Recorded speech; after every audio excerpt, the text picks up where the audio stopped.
අයිබෝවන් ආදරණීය දුවේ පුතේ අද අපි ලෑස්ති වෙන්නේ ටිකක් වෙනස් නිර්මාණයක් කරන්න. පුතාලා දන්නවා ඉතින් හැමදාම අපි වෙනස් නිර්මාණ තමයි කරන්නේ. අද කරන දේ නිර්මාණයකට අපිට යොදා ගන්න පුළුවන් විවිධ විදිහට.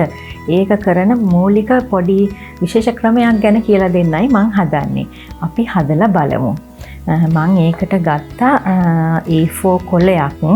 මං ඇත්තටම අද හදන්න නෙමේ හැඩයක් කපන්න හදන්නේ අත් අල්ලගෙන ඉන්න පුංචි පිරිමි ළමයි ටිකක් එක කොලයකින් කපා ගන්න විදිහ කියලා දෙන්නයි මං හදන්නේ. ඒ කොහොමද එහෙම කරන්නේ? අපි දැන් බලමු. හරි. මේ කොලයක් අරගෙන A4 color paper එකක් අරගෙන මේක දෙකට නමන්න. ඊට පස්සේ මේක ආපහු නමන්න. මේක ආපහු නමන්න. දැන් මේක අර පඩි පෙළක හැඩේ එන විදිහට ඉස්සරහට පස්සට මෙහෙම නමලා පඩි පෙළක හැඩේ එන විදිහට මෙහෙම නමා ගන්න.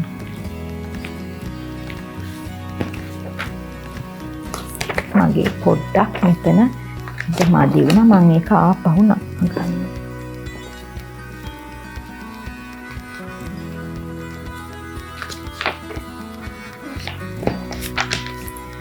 මගේ දුවලා පුතාලා හරි ප්‍රමාණය අරගෙන මේක මෙහෙම නැමුවා නම් පොඩ්ඩක්වත් ඉතුරු වෙන්නේ නැති වෙන්න මෙහෙම පටන්ගෙන හරියට ඒ වගේ කොටසකින්ම ඉතුරු වෙන විදිහකට එනවා.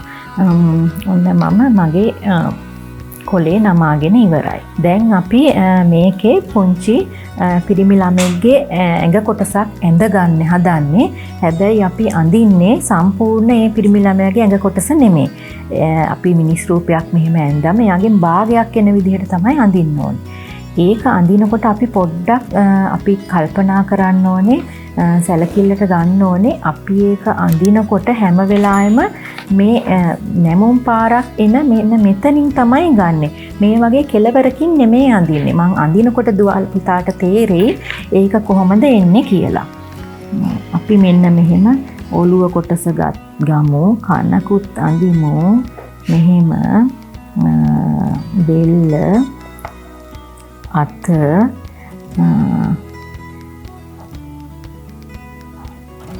ෂර්ට් එක, කලිසම, කකුල් දෙක, සපත්තු දෙක, කලිසම කොණ්ඩෙත් ඇඳගමු, කටකුත් ඇඳගමු.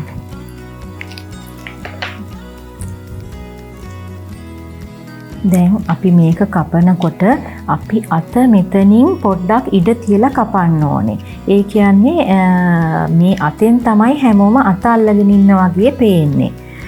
දැන් මේක කපන හැටිත් පුතාලා බලා ගන්න. මෙහෙම ඇඳම අනිවාර්යෙන් බලන්න මෙතනින් නැමුම් පාරත් එක්ක ඊළඟ කොරේට සම්බන්ධද කියලා. දැන් අපි මේක කපමු. මම නම් දුවලා පුතාලා තරම් දක්ෂ නෑ චිත්‍ර අඳින්න.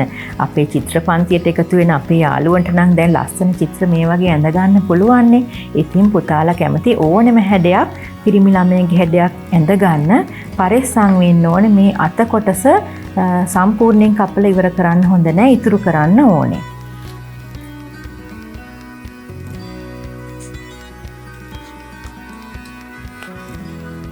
කතුර පාවිච්චි කරනකොට හරි පරිස්සමෙන් පාවිච්චි කරන්න.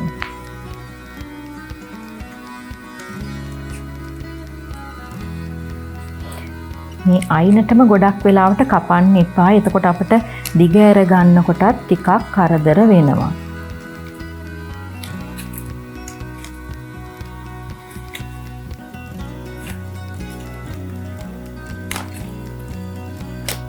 ළඟට අත මේ පැත්තෙන් පටන්ගෙන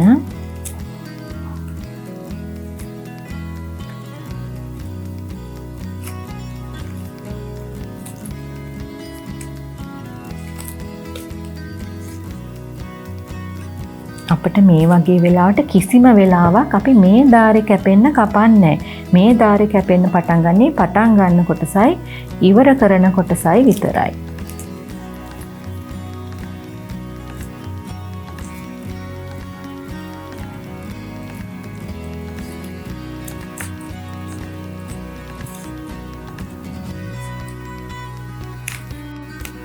දැන් අපි මේක හිමිහිට දිග ඇරලා බලමු. මෙන්න බලන්න.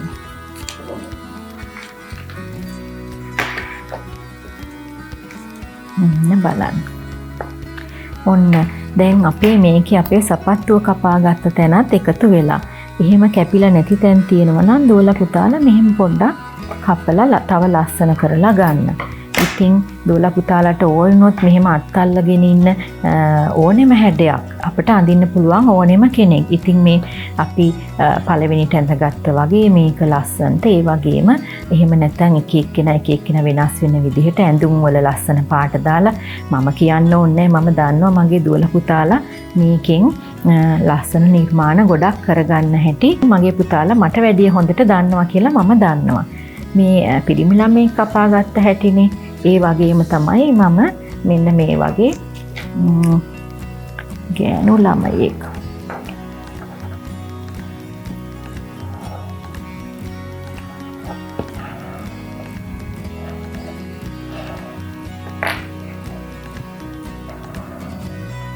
කපා ගන්න හැටිත් මෙහෙම ඇඳගත්තා. දැන් අපි මේකත් කපලා බලමු.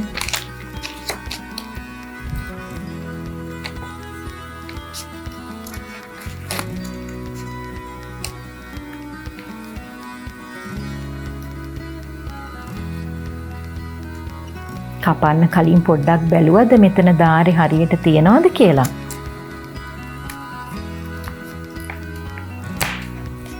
අමතක කරන්නේ නැතුව කපන්න කලින් අනිවාර්යෙන් ඒක බලන්න.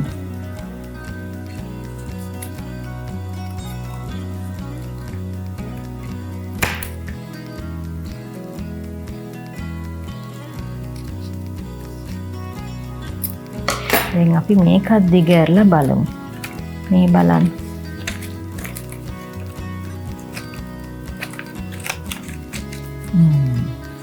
ලස්සන පුංචි ගෑනු ළමයි පේලියකුත් ඉන්නවා අත්අල්ලගෙන.